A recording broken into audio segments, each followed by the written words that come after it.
everyone. Dr. Jones here with my first weekly video message of the 2020-2021 school year. And boy, what a year it's playing out to be. What a summer it's been. All these planning things going on, all these questions, all this prep, all these changes in this new and ever-changing environment that we're in. And that's kind of what I want to talk to you about today, because you see, whenever we get into an environment where change is inevitable or where there are issues that come up, our mindset is key. Because if we look at issues as opportunities to improve or to do something better, we have a much greater chance of being successful at working through these issues.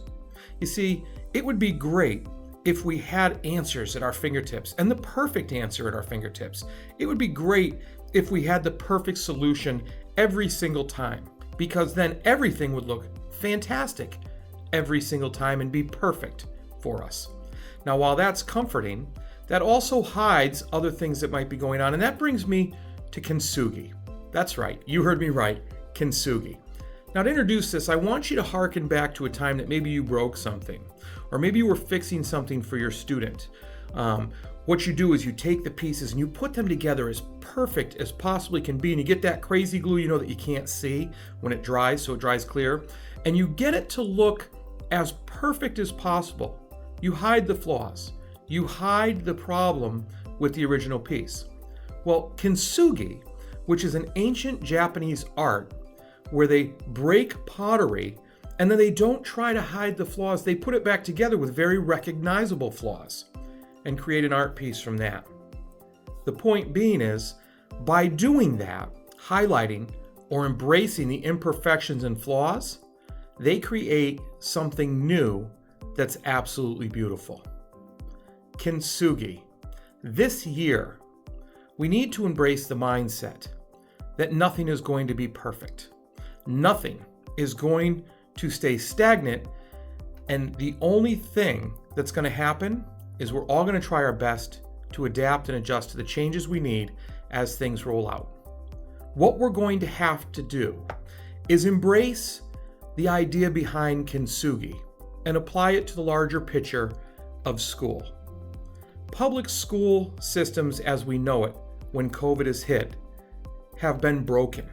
Now, we've tried our best to put them back together, but what we've all been trying to do is put them back together without the flaws. And I think that's a mistake. I think we need to highlight what's different.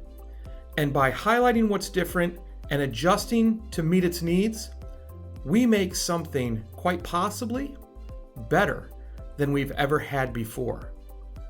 Whether you want to call it more efficient, whether you want to call it more beautiful, whether you want to see it as a way to serve students and the community better, either way, it's an improvement from what we've had.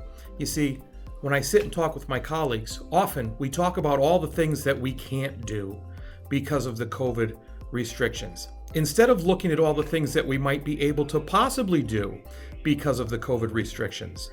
We don't necessarily always think about it in the terms of Kensugi. Look, there will be things that we miss. But instead of saying, look what we don't get to do, we need to think about what we do get to do.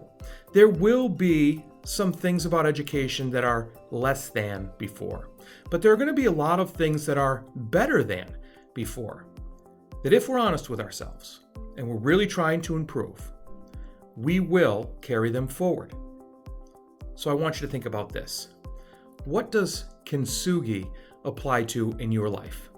What aspect of your life that may be a negative, that maybe you're trying to hide or cover up, would be better if you just highlighted the flaws and move forward from there?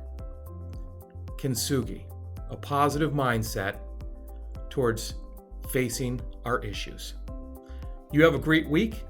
I can't wait to see you next week after our first week of school.